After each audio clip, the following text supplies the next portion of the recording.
Okay, so today we're doing something a little bit different. We're going to be doing a review on a game that isn't a Resident Evil game for once. I know I keep saying I'll do it, and I haven't, but now we are going to start shifting into other games as well as Resident Evil, and today we're looking at Tormented Souls. Over the past week, I've had the opportunity to finally sit down and play and finish the game, and I must say, it's pretty good. It's a very good homage to the older Resident Evil and Silent Hill games, so if you've played the original games, you'll like this game as well. It's a good combination of both. It's almost a rip-off, but it's original enough to be more of a kind of homage to those games rather than a complete clone.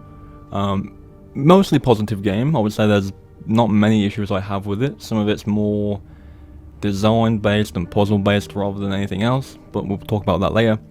But this is also going to be a spoiler-free video, so I don't want to go into the story of the game. I'll mention it briefly and kind of give you an idea of what it is, but I won't be spoiling it. But yeah, we'll mainly be talking about the gameplay and stuff like that. So without any further ado, let's just jump into it. Alright, so first and foremost, as you can probably tell from the gameplay, it's a fixed camera angle game. So again, very old school game. To be honest, it feels a lot smoother than the older games in terms of fixed camera. The 3D environments in the background make it feel a lot more kind of realistic, of course, and it does fit the game very nicely. I think the game looks really well detailed, and it graphically looks pretty damn good. This is an indie studio as well, so props to the developers, because it looks really good. Also the UI, obviously the inventory screen there, very clean, very reminiscent of the older games as well. Obviously you've got your items that you use for puzzles in one page, and then your resources in the next. Doesn't seem to be limited. I think I got to a point where I basically filled out the resources page and it added more rows. So there is no item box or anything like that. You can kind of pick up as much as you want, but the layout of the UI is just very similar to those older games. Also, there is no autosave in this game. Again, if you played the original Resident Evil games and the Silent Hill games, you'll know that autosave isn't a thing, and that is very much the case in this game as well. You have to find items to save the game manually in the game. Honestly, you'll probably never run out once you've stockpiled enough and you have a good pace going in the game. You won't really run out of the save items, so you'll be fine. You just remember to save when you want to, because if you die or if you quit the game, you'll be back to your most recent save, and that at one point took me back about an hour when I was playing this game, so I completely forgot to save it. I was in like a groove, I was kind of getting everything right, I was doing all the puzzles correctly, and then I forgot to save it, died, and had to do it all again. So, remember to save the game, is my one bit of advice for the game itself. Well, on the topic of puzzles, we'll talk about the puzzles now. To be honest, it starts out pretty simple. It kind of usually in these games starts out pretty simple, so you get used to the mechanics and what the puzzles are kind of asking of you. But later on in the game they do get a bit more complicated. There is a lot of reading to the puzzles, so you have to kind of be aware of what you're picking up and reading. A lot of the files in the game, rather than being backstory, actually give you solutions to certain puzzles in the game. So it's useful to kind of pick up everything you find and read it, because it can help. They're not too complicated, to be honest. As long as you have the items, you're probably going to figure it out. Some of the item spawns for certain puzzles really do kind of appear really far away from where the puzzle location is, so there is a lot of exploring involved and kind of searching everything, but they're really well done. There's a few like standout ones to me, some of them kind of spoilery, so I don't want to mention them, but if you've played the game you probably have an idea of which ones I mean. Some of it is general knowledge in real life, like if you know the kind of the poems or the phrases that are being said to you, you can kind of figure out the puzzle pretty quickly. If not, the game kind of helps you along, but then there's others where you have to kind of explore and find certain things, and I really like that about this game. Very much grabs that essence of the older Resident Evil games. But as always, if you want to look them up, you can do, but I always recommend, especially on a first run through, don't look up stuff, try and figure it out yourself, and then the next time you go through, if you're trying to do a speed run or anything like that, then you can look it up. Do it first time through normally. I think most people would do, but don't give up. So while on the topic of replayability, let's talk about that. There's not an awful lot, to be honest. There is no difficulty options in this game. You start the game and it throws you in. You are on the difficulty it sets you. In terms of the difficulty itself, it's not that difficult, to be honest. Some enemies are a bit of a bitch to deal with. More so, not because they hit hard, but because they're really tanky. But there is a way around a lot of enemies in this game, which I'll get to later on. But replayability, you've got your normal completion, you've got your 3 endings, which you can kind of do all of them at once. There's one item you need to get all 3 endings, and if you have that, you can kind of make a save at the end of the game, do the final scenario and then do each ending, so you don't have to play the whole game again. A couple of achievements you can get to kind of, if you want to 100% complete the game. You've got your 3-hour speed run. You've got your complete the game without saving and complete the game without healing runs as well. So there are options for you as well. But again, no difficulties, no extra items or anything like that, I don't think. So replayability isn't the strongest, but again, it's a smaller game. It's a pretty short game as well, so I wouldn't expect too much in that kind of aspect of things. Okay, so let's jump into the story of the game. So the story is very kind of, it's not generic, but it's very much a case of person receives something through the post that doesn't make sense, and they go somewhere to find answers, and then those answers end up being more than what they thought. It's that kind of story, basically. Throw in a little bit of supernatural essence and a demonic essence, and there's your game. Again, not going to go into the story too much, but it is that kind of pattern.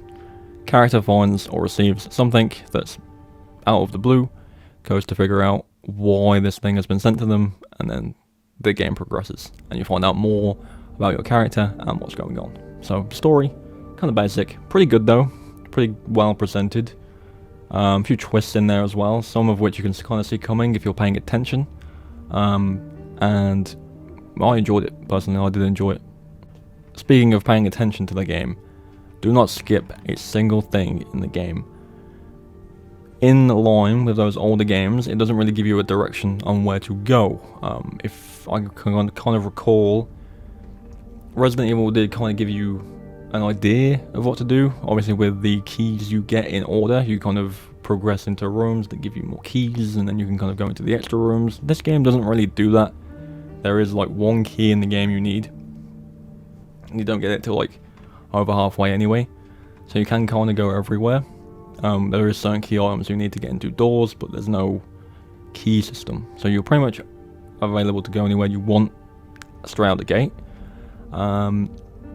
So listen to the dialogue of the game, because that gives you an idea of what you need to do and where you need to go.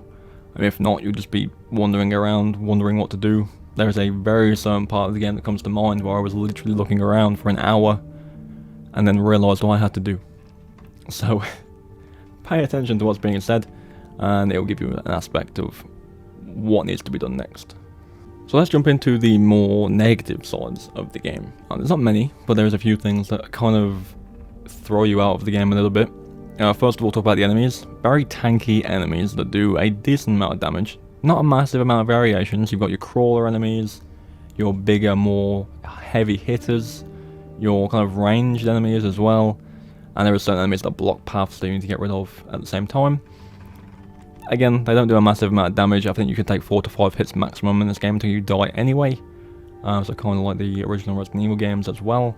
But one thing I'll say about the enemies is, after playing it through and figuring out how to play the game, you can basically ignore every single enemy in the game and not fire a single shot. Basically what happens is, in this game, an enemy swings, and if you dodge it, like backstep or just go around it, it gets stuck in like a recovery animation, and you can literally like push the enemy. Like, you can physically walk into them and push them like back and get past them really easy. And this works with every single enemy in the game, apart from a group of enemies near the end of the game. Kind of makes it a bit of a joke. Like, you can literally just avoid everything. I'm not saying do that. There are certain enemies that do just get in the way, so it's best to kill some. But for the most part, in your big rooms and your just general kind of passing through rooms, if they're big enough, you can walk past. Another thing, you do get a pursuer type enemy later on in the game, I think about 75% of the way through, and it's very easy to just basically mitigate completely.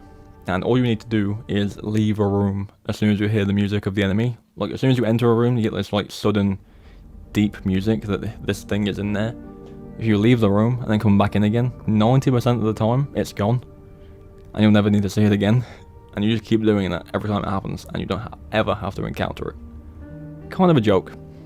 I'm not saying that's the fault of the game design, but it's because of these like room loading animations that it just randomly determines whether it's going to be in there or not. So if you just leave again, it resets the roll basically, so you can kind of get past it without ever having to fight it. And I did try and fight it once, and it takes a lot of bullets, and it's just a waste of time. So it's best just to ignore it anyway. So yeah, that was kind of a bit disappointing. And then lastly, I think this is more of a personal thing. There's not many bosses in the game.